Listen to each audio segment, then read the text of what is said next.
ザ・ワンダフル101っていうのはああいうヒーローの世界観のゲームではなかったんですよ。そもそも僕が最初に会社から受けたミッションとしては、某有名 IP のキャラクターたちと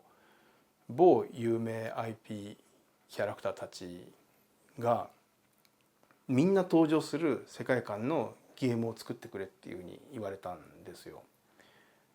そこから企画がスタートしたんですね。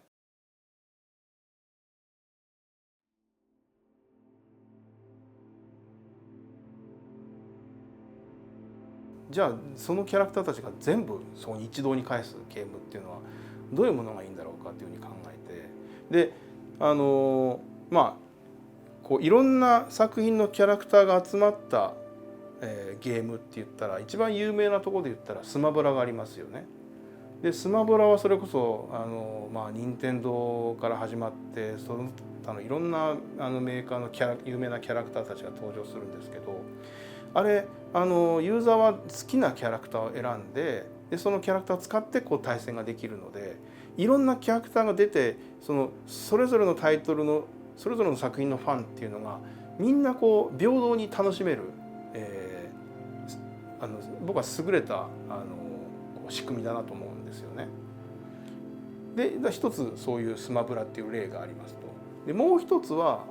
キングダムハーツも一つ僕頭の中にイメージが湧いて、あれディズニーのキャラクターたちが出てくるんですけど、あれはなんていうかこう主人公は別にいて、で旅を続けていく中でそのディズニーのキャラクターたちと出会うっていうスタイルですよね。すいません、僕は遊んだことないんで想像で喋ってますけど、でそれですごい人気があってファンもいると。でただその場合は出会うだけなので、例えば自分はドナルドがすごい好きなんだって思ってもそのドナルドとずっとゲームの最中付き合えるわけじゃなくて、その会った瞬間しかこうドナルドとのこう交流を楽しめないわけですよね。なんだけどでも旅を続けていっていろんなキャラクターと会えるっていう、そういう楽しみ方ができる、そういうスタイルは別々のスタイルなんですけど、そういうたくさんのキャラクターたちに会えるよっていうゲームはその2つがこう有名なものとして頭の中に浮かぶんですけど、じゃあ自分が作るとしたらどうしたらいいんだろうなっていうふうに思った時に思いついたのが、もう全部ここにキャラクターたちを登場させて、その大勢のキャラクターたちでゾロゾロ進むゲームを作ったらいいじゃんと思ったんですよ。そしたらみんな俺はこのキャラクターが好き、私はこのキャラクターが好き、じゃあそのキャラクターを中心にしてあとみんなゾロゾロ引き連れて遊べばいいんだからっていうふうにみんなこう平等に楽しめる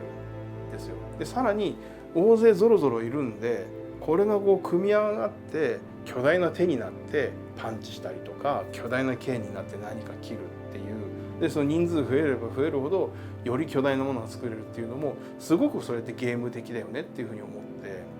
実際子供の頃に僕そういう絵本を読んだんですよ。怪物になっちゃったっていう作品があるんですけど、あれなんか森の動物たちが集まって巨大な形を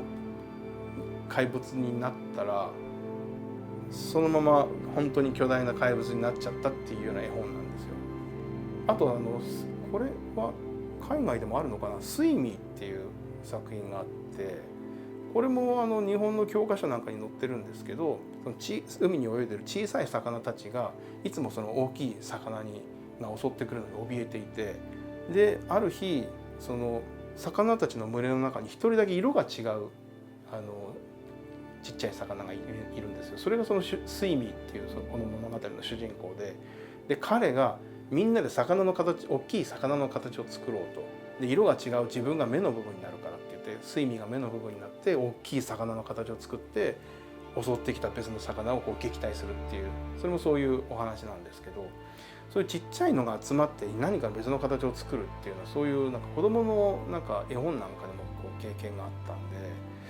それもなんかゲームにこう組み込むと面白いよねっていうところで大勢のキャラクターが結束して何かを作るっていうゲームデザインっていうのが生まれたんですよ。でこれは僕はさっきから言ってるようにこうゲームピラーを立てないでゲームを作り始めて途中で迷走するっていうのを繰り返してた僕としてはちゃんとゲームのピラーが最初にできた、初めての経験だったかもしれないですね。でこの企画書面白そうだなって自分でも手応え感じてたんですけど、この会社から請け負ったそういうそのミッションが結局その IP をいろんな事情があって使えなくなったというのが、その話計画自体がなくなったっていうふうになったんで、せっかく考えたこのゲームピラーものあるゲームも一回その企画が流れちゃったんですよ。なんですけど僕ゲームデザインとしてはすごく面白いと思ってたので、これみすみすその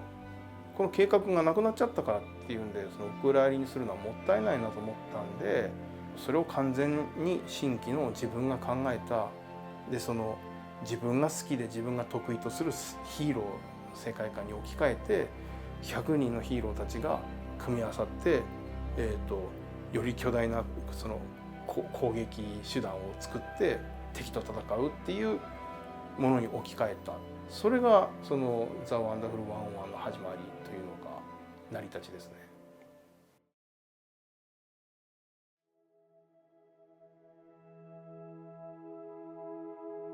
スケールバウンドは、マイクロソフトさんと